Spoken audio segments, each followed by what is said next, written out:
మా సార్ వెంకటాంపల్లె ఇలా గన్పూర్ మండలం వెంకటాంపల్లె మాది. నా పెద్ద కొడుకు సిఐ, చిన్న కొడుకు ఎక్కడున్నది మాకు తెలియదు సార్. పేరు నాగేశ్వర రెడ్డి. చిన్న కొడుకు కానిస్టేబుల్. ఇద్దరు బిడ్డలు ఒక ఆమెను గంగారం ఇచ్చిన, ఒక ఆమెను గోపులాపురం ఇచ్చిన. వాళ్ళ కష్టం చేసుకొని వాళ్ళు బతుకుతున్నారు. మాకేం ఆశపడకుండా వాళ్ళ కష్టం చేసుకొని వాళ్ళు బతుకుతున్నారు. మాకు ఆస్తి పంపకాలు ఆస్తి చేసి అని మా పెద్ద కొడుకు 4 ఏళ్ళ నుండి మాకు సతాయిస్తే నాయన నేను చచ్చిన దగ్గర ఉండాలి, చచ్చినాక చేసుకుందరని చెప్పిన. చెప్తే అట్లా కాదు, నాకు 2 కొడుకులు, మీరు చచ్చిపోతే సగం కావాలి అంటాడు తమ్ముడు. నాకు 2 కొడుకులు, నాకు 2 భాగాలు చేసి నాకు 10 ఎకరాలు, తమ్మునికి నాకు 20 ఎకరాలు, తమ్మునికి 10 ఎకరాలు. ఒక కొడుకు ఒక బిడ్డ కదా, తమ్మునికి 10 ఎకరాలు. తమ్ముని బిడ్డ ఉంటే నా కొడుకులు తమ్ముని కొడుకు కలిసి పెళ్లి చేస్తారు. నాకైతే ఇప్పుడు 20 ఎకరాలు అన్నాడు. ఇదేకటి పద్ధతి నాయన, ప్రపంచంలో లేనిది. నీ పెద్ద ఓదలు ఉండవు, ఏంటికి కారం అవుతావు నాయన. నీకు 1,00,000 రూపాయలు వస్తాయి, కొంత 50,000 వస్తుంది. నీ కష్టం నువ్వు చేసుకొని బతుకున్నాయినా, నువ్వు సంపాదించుకో. ఇంత దానికి ఎందుకు రద్దీ పడతావు? నీ పిల్లలు ఉన్నంత వరకు గుడకంగా ఇది అన్యాయం చేసిండని అనుకుంటారు జనం. వద్దు నాయన, నీ కాలు మొక్తానైనా.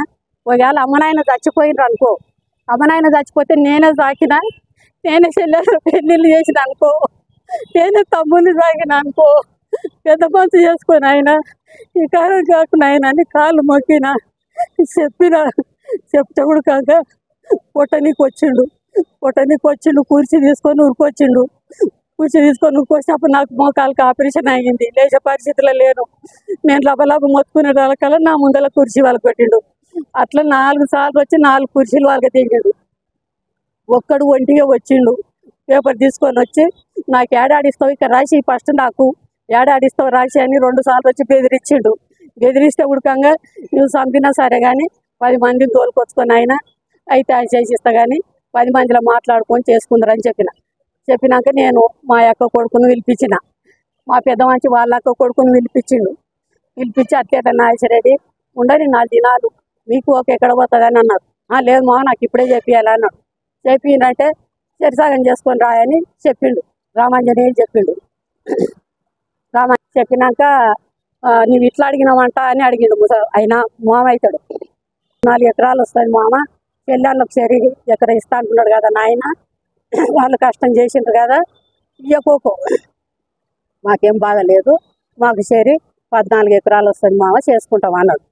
అంటే నేనేం చెప్పిన, నాయన చేసుకుంటారు ఎట్లా, నేను చేసిస్తాను. పెద్ద మనుషుల తోలుకొచ్చి పారకాత రాసుకొని పారకాత రాసుకున్నాక ఒక క్లాస్ అన్ని తోలుకొచ్చుకొని కొలతలు చేసుకొని మళ్ళీ దేశాలు రాసుకోండి. ఈ దేశకు నేనుంటా, ఆ దేశకు నేనుంటా, ఇక్కడ వాడు ఇక్కడ నేను దేశాలు రాసుకొని చేసుకోండి నాయన చెప్పిన. అట్లా కాదు, నాకు రాసి నాకు ఎక్కనో తిక్కు రాసి అని మళ్ళీ ఒంటి ఓసారి వచ్చిండు. పారకాత రాసి ఇచ్చినాకనే మళ్ళీ వచ్చిండు నాడు. జనవరి ముందర వచ్చే పోతున్నాయి, ఆయన ఎలా వస్తా చూడు. పెద్ద కొడుకుకు 15 ఎకరాలు, చిన్న కొడుకు 11 ఎకరాలన్నారా ఇచ్చినాక మళ్ళీ ఇప్పుడు మళ్ళీ వస్తుంది నాకు ఇవ్వాలి. ఇచ్చిన దగ్గర ఎవరు చేసేది లేదు అని అందరు నాపిండు, కవులలో నాపిండు. కాకపోతే వాళ్ళు పెద్ద మనుషులు ఆయన కాయిదాలు బాగా పరిష్కార కాయిదాలు రాసినాడు. పెద్ద మనుషులు ఉన్నారు కదా సార్, ఆ పెద్ద మనుషులను పోయి చిన్నోడు అడిగిండు, సార్ అన్నా నేను చేయించుకుంటానా నా పొలం అని అన్నాడు. అంటే వాళ్ళు ఇంకేముందిరా, తచ్చిపోయింది కదా, రిజిస్ట్రాలు అయినాయి, మీ అన్న లోన్ తెచ్చుకున్నాడు, నీవు లోన్ తెచ్చుకున్నావు, చేయించుకోపని చెప్పిండు. వెంకటేశ్వర రెడ్డి చెప్పిండు, గురుమూర్తి రెడ్డి చెప్పిండు, శ్యామసుందర్ రెడ్డి చెప్పిండు, గొల్ల యాదాయ చెప్పిండు. వాళ్ళని అందరిని అడిగి తూకం పోసిండు. కౌలు రైతు 10 దంతల తూకం పోసిండు. 5 ఎకరాలు 2 సార్లు దున్నిచ్చిండు. ఇప్పుడు 30,000 చిల్లర అయ్యింది వానికి ఖర్చు. అయినాక పోపించినాక వచ్చి ఇప్పుడు అందరిని ఊళ్ళే మొత్తం ఎన్ని టాక్టాలు ఉంటే అన్ని టాక్టాలు రద్దు, ఎవరు పోయినా మీ మీద కేసు చేస్తా అని అందరినీ బెదిరించిండు. చుట్టుముట్టు తాండలు ఉండే, తాండలను కూడా బెదిరించిండు. ప్రతి మంచికి చెప్పిండు చుట్టుముట్టు పల్లెలకు గుర్తంగా ఎవరు పోవద్దు.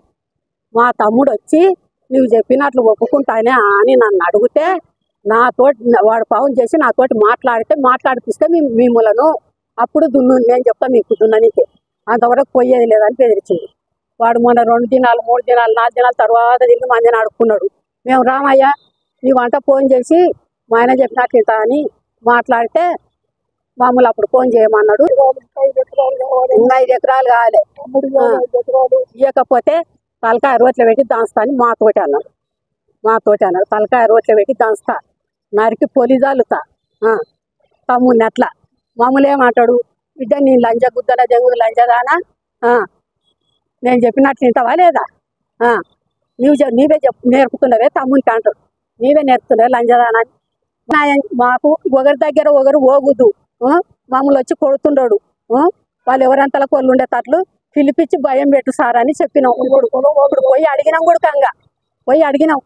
ఇప్పుడు పార్కాతి ఎట్లుందో, వాళ్ళ రిజిస్ట్రార్ రూల్ ఎట్లుందో అట్లే ఎవరి దాళ్ళు చేసుకోమని సార్. లొల్లులు వద్దు, నువ్వు చెప్తున్నాను ఇంటడేమో నాగేశ్వర రెడ్డి అని నీ తానికి వచ్చినాను సారు, నీ కాళ్ళు మోపుతాను సార్ అంటే అంత ఆయన కొనాలంటే నడుగుండి బయటికి నడుగుండి, మీరు నడుగు దమాకు లేదు మీకు, బయటికి నడుగుండ్రు అని అన్నాడు. మేము కాళ్ళు మోపుతామంటే ఒక మా మాటలు బయటకు దొరికించండి, పోయిన అని తలిగితే బెదురుకొని బయటకు వచ్చినాం. మేము నాగేశ్వర రెడ్డి తోటి ఫోన్లో మాట్లాడేది మేము విన్నాం. నేను సంపాదించిన సార్ అంటారు. అంటే నీవు ఆయన సంపాదించిన ఆయన అంటున్నాడు కదా సార్. ఆయనకు జాబ్ రాకముందు మాతోటి ఎన్ని బాండ్ కాయిదాలు ఒకసారి చూడుండు సార్, మా బాండ్ కాయిదాలన్నా చూడుండు సార్ అన్న.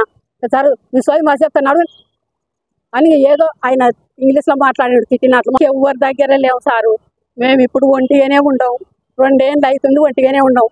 అంతకు తొలిగా మా చిన్న బిడ్డ ఆర్మీ జాబ్ ఆయనకి ఇస్తే వాళ్ళ అత్తమ్మతోటి ఉండనీకే వాళ్ళ ఇల్లు కడాకుంది, ఆడ దొంగల బాధ అని చెప్పని మాతోటే పెట్టిపోయింది అల్లుడు.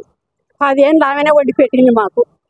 ఆమె కష్టమే తిన్నాం, 10 ఏళ్ళు ఆమె కష్టమే తిన్నాం. అప్పుడు నీళ్ళు